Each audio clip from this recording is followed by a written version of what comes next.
కావలి నియోజకవర్గం మాజీ శాసనసభ్యులు రామిరెడ్డి ప్రతాప్ కుమార్ రెడ్డి ఆదేశానుసారం కావలి వైసీపీ కార్యాలయం నందు వైఎస్ఆర్సీపీ కార్యకర్తలు నాయకులు బాబు జగ్జీవన్ రామ్ జయంతి సందర్భంగా ఆయన చిత్రపటానికి నివాళులు అర్పించడం జరిగింది. తదనంతరం ఎస్సీ సామాజిక వర్గాలపై జరుగుతున్న దాడుల గురించి ఈ సందర్భంగా మాట్లాడారు.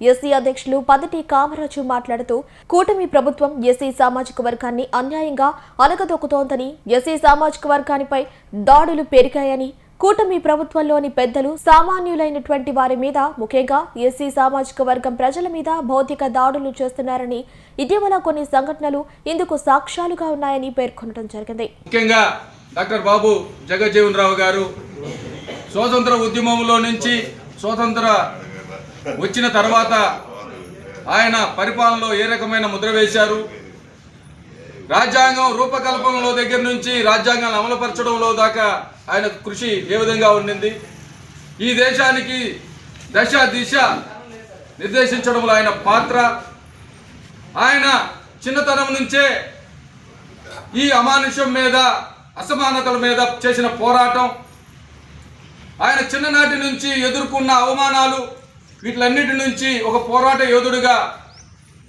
ఆయన ఉద్భవించడం, ఒక గొప్ప విద్యావేత్తగా, ఒక గొప్ప పార్లమెంటేరియన్గా, ఈ దేశంలోనే అత్యుత్తమమైన పార్లమెంటేరియన్గా ఆయన ఉప ప్రధానిగా ఆయన బాధ్యతలు నిర్వహించడం, ఆయన ఏ బాధ్యత వహించినా నాడు కార్మికుల కోసం కావచ్చు, దళితుల కోసం కావచ్చు, బీసీల కోసం కావచ్చు, వారి హక్కుల కోసం పోరాటం చేసి ఈ దేశ రక్షణ విషయంలో కూడా ఆయన ఒక బాధ్యత ఎంత అనేది జగమెరిగిన సత్యం. ఆయన పోరాట ఫలితంగా ఎంతో స్ఫూర్తితోటి ప్రభుత్వ నిర్వహణలో, భారత ప్రభుత్వంలో చెరగని ముద్ర వేసిన ఒక గొప్ప మహా వ్యక్తి డాక్టర్ బాబు జగజ్జీవన్ రావు గారు. సామాజిక అసమానతలు పోవాలి, సమాజంలో అందరూ ఆర్థికంగా సామాజికంగా సమానత్వం ఉండాలని ఒక పోరాటం చేసిన ఆ మహానుభావుడికి ఈరోజు మేము ఒకటి విన్నవించుకోదలుచుకున్నాం. ఈ రాష్ట్రంలో కూటమి ప్రభుత్వం వచ్చిన నాటి నుంచి దళితుల మీద జరుగుతున్న దౌర్జన్యాలు చూస్తూ ఉంటే మనం తెచ్చుకున్న స్వాతంత్రాన్ని ఈరోజు మనం నిర్లక్ష్యం చేస్తూ ఉన్నాం, రాజ్యాంగాన్ని అవమానపరుస్తూ ఉన్నాం, రాజ్యాంగాన్ని ఉల్లంఘిస్తూ ఉన్నాం. కానీ చట్టాలని కాపాడాల్సిన ప్రభుత్వం ఈరోజు చట్టాలను ఉల్లంఘన చేసి ఈరోజు ముఖ్యంగా దళితుల మీద ప్రతిరోజు చూస్తున్నాం. ఈ కూటమి ప్రభుత్వంలో ఏ ఒక్క పార్టీ కాదు, పిఠాపురం నుంచి వెలివేతలు, సామాజిక బహిష్కరణలు, నేరుగా పోలీసుల సమక్షంలోనే దౌర్జన్యాలు. నిన్న చూసాం, చట్టసభలలో చట్టాలు రూపొందించాల్సిన సాక్షాత్తు స్పీకర్ గారు అయ్యన్న పాత్రుడు గారు ఒక డప్పు కొట్టే డప్పు కళాకారుణ్ణి ఏ రకంగా ఒక దేవాలయంలో ఒక ఎంత అవమానకరంగా ఈరోజు అసమానతలు ఉన్నాయి అని చెప్పడానికి నిదర్శనం, ఈ దౌర్జన్యాలు జరుగుతున్నాయని దానికి నిదర్శనం సాక్షాత్తు టీవీలు లైవ్లో ఉన్నాయి. అక్కడ పోలీసు వారు ఉన్నారు, చట్టాలను కాపాడాల్సిన వ్యక్తి అయ్యన్న పాత్రుడు గారు డప్పు కొడుతున్న కనీసం వయసుకు కూడా ఆయన మర్యాద ఉన్న పరిస్థితి.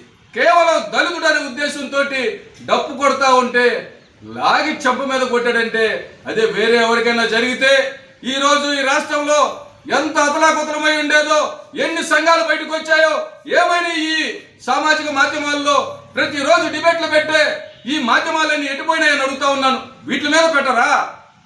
వీటి మీద ప్రశ్నించరా? ఇది దౌర్జన్యాలు కావా? కళ్ళ ముందు కనిపిస్తా ఉంటే ఒక దళితుడిని చెంప మీద కొట్టి అవమానించి, ఒక డప్పు కొడుతున్న ఒక డప్పు కళాకారుణ్ణి కొట్టి అవమానించారండి. ఇదా మీరు దళితులకు ఇస్తున్న స్థానం అని చెప్పని ఈరోజు కూటమి ప్రభుత్వాన్ని నిలదీస్తా ఉన్నాను. ఇది జరిగిన వెంటనే మనం చూసాం ఫోన్లో స్పష్టంగా ఆదిరెడ్డి అప్పారావు గారు మాజీ ఎమ్మెల్సీ, ఆయన ఫోన్లో ఏ విధంగా మాట్లాడుతున్నారు, ఆ ఒక మహిళతోటి నీ ఇంట్లో ఎవరిని పెట్టుకున్నావు, నేరుగా కులమెత్తి జానగాన్ని పెట్టుకుంటావా, వారిని నీ ఇంట్లోకి ఉంచుకుంటావా అని మాట్లాడిందే కాదు, నడి రోడ్లో సాక్షాత్తు పోలీసుల సమక్షంలో దౌర్జన్యం చేస్తున్న దాని మీద ప్రశ్నించరు, దాని మీద కేసులు ఉండవు, దాని మీద చట్టాలు ఉండవు. కానీ నిన్న చూసాం నడి రోడ్లో ఒక మహిళ మీద పోలీసుల చేతిలో ఉండే లాఠీ తీసుకొని ఆ రకంగా ఆ మహిళని నడి రోడ్లో కొడతా ఉంటే పోలీసుల సమక్షంలో ఏం చేస్తుంది ప్రభుత్వం? ఏం చేస్తున్నారు డీజీపీ గారు? మీరు మీ సమక్షంలోనే మీరు కొమ్ము కాస్తున్నారా, కాపు కాస్తున్నారా అని అడుగుతూ ఉన్నాం. మీకు ప్రజలకు రక్షణగా ఉన్నారా, ప్రభుత్వానికి మీరు కొమ్ము కాస్తున్నారని అడుగుతున్నాం. మీరు ప్రజలకు రక్షణ కల్పించాలి, ప్రభుత్వానికి బాధ్యత వహించాల్సిన వ్యక్తులు. మీ సమక్షంలోనే ఇటువంటి దౌర్జన్యాలు జరుగుతూ ఉంటే మీరు కళ్ళు మూసుకొని చూస్తున్నాం. ఆ సిఐ గారి నిర్లక్ష్యం, ఆమె అడుగుతా ఉంది హర్షవేనా సార్, నా మీద నడి రోడ్లో ఈ విధంగా మీ సమక్షంలో లాఠీలతోటి దౌర్జన్యం చేస్తా ఉన్నారు, నువ్వు కేసు పెట్టవమ్మా అంటాడు. నీ సమక్షంలో కళ్ళ ముందు నీ ముందు దౌర్జన్యం జరుగుతుంటే కేసు రాసిమని చెప్తాడు. ఇదా మీరు చేస్తున్న దుర్మార్గం? ఇది జరిగిన వెంటనే మనం చూసాం పిఠాపురంలో మొదటి రోజు వెలువెత్తలు. అది ఆరిపోక ముందే, ఇది మాపక ముందే నిన్న ఒక మహిళని పిఠాపురంలో ఏ విధంగా నడి రోడ్డు మీద దుర్మార్గంగా తన్నుతా ఉన్నారు. మీరు వచ్చిన నాటి నుంచి ఎక్కడ దళితుల మీద అక్రమ కేసులు, వారిని ఎక్కడ బతకనిచ్చే పని లేదు. అంతకుముందు చూసాం తిరుపతి యూనివర్సిటీలో విద్యార్థుల మీద వారిని నిజంగా మూత్రం దాగించి ఏ విధంగా కొట్టారో ఇవన్నీ చూస్తా ఉంటే ఈ కూటమి ప్రభుత్వంలో దళితులకు రక్షణ లేదనేది స్పష్టంగా కనిపిస్తా ఉంది. ఇవి కాదు సార్ మీరు చేయాల్సింది చంద్రబాబు గారు, ఇవి కాదు సార్ మీరు చేయాల్సింది పవన్ కళ్యాణ్ గారు. మీ కూటమి ప్రభుత్వంలో ఈరోజు రక్షణ లేకపోగా మీరిచ్చిన హామీలు ఏమయ్యామని అడుగుతున్నాం. సూపర్ 6 హామీలు అమలు చేయలేవు, ఏ ఒక్కటి అమలు చేసిన పరిస్థితి లేదు, దాఖలాలు లేవు. ఉద్యోగాలు అన్నారు పుటకం. ఈరోజు దళితులకి రక్షణ లేకపోగా ఇచ్చిన, మీరు చెప్పారు ఈ ఇచ్చిన ఏ కార్పొరేషన్ ఇచ్చి ఏ లబ్ధిదారుడికి ఏ ఒక్క దళితుడు లబ్ధి పొందాడో మీరు చెప్పాలి. వీటిలన్నిటికంటే ఈ బడుల విషయం చూసాం, విద్యా వ్యవస్థ ఎంత అధ్వానంగా తయారైందో. ఆరోగ్య వ్యవస్థ చూసా ఉన్నాం.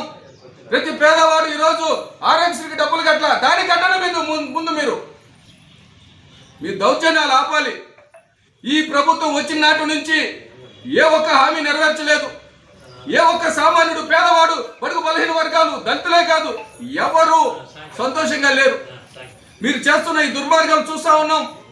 గడిచిన 22 నెలల కాలంలో గతంలో చూసాం జగన్మోహన్ రెడ్డి గారు నాడు నేడు విద్యా వ్యవస్థను తీసుకొని వచ్చి, నాడు నేడు వైద్య విధానంలో మార్పులు తీసుకొని వచ్చి, ఆ రోజు పెను మార్పులతోటి రాష్ట్రాన్ని సామాజికంగా అభివృద్ధి పరంగా జోడెద్దుల్లాగా పరిగెత్తించిన పరిస్థితి ఈరోజు చూస్తున్నాం. అభివృద్ధి చూస్తున్నాం. కేవలం అమరావతి అంటే ఇక్కడ ఎక్కడ ఉంది అభివృద్ధి? అమరావతిలో దళితులకు ప్రవేశం ఉందని అడుగుతున్నాం. అసలుకి అది గ్రాడ్యుయేట్ కమ్యూనిటీ లాగా తయారవుతా ఉంది. తీసుకున్న భూములన్నీ దళితులవి. ఈరోజు అక్కడ రేపు పొద్దున ఆ నిర్మాణం పూర్తయిన తర్వాత కూడా దళితులకు ప్రవేశం లేదనే బోర్డు ఈరోజు దేవాలయంలో చూస్తా ఉన్నాం. ఆంక్షలు మొన్న చూసాం. సాక్షాత్తు ఆమె దానికి ఒక డైరెక్టర్ అంట, అక్కడ పోతే ఆమె ప్రవేశం లేదు, ఆమె పూజ చేయనంటారు.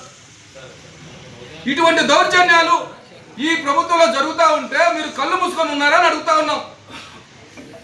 ఒకటి రానున్న కాలంలో వైఎస్ఆర్ కాంగ్రెస్ పార్టీ ఆధ్వర్యంలో దళితులంతా ఏకమై ఈ కూటమి ప్రభుత్వం దిగొచ్చే వరకు పోరాటం చేస్తామని తెలియజేస్తూ ఈ రోజు మహానుభావుడు డాక్టర్ బాబు జగజ్జీవన్ రావు గారి దగ్గర మా బాధనంతా కూడా విన్నవించుకొని మా నిరసన వ్యక్తం చేస్తా ఉన్నాం. ఏ ఉద్దేశం కోసం అయితే రాజకీయాల్లోకి వచ్చి అందరూ సమానంగా ఉండాలి, అంటరానితనాన్ని రూపుమాపాలనే ఉద్దేశంతో రాజకీయాల్లోకి వచ్చి ఎన్నో రక్షణ శాఖ కీలక శాఖల్ని అనుభవించి ఉప ప్రధానిగా కూడా మొట్టమొదటి భారత కార్మిక శాఖకు కూడా మంత్రిగా సేవలు అందించి ఉప ప్రధానిగా కూడా దేశానికి సేవలు అందించిన ఈ మహోన్నత వ్యక్తిని ఈరోజు మా కార్యాలయంలో నివాళులు అర్పించడం జరిగింది.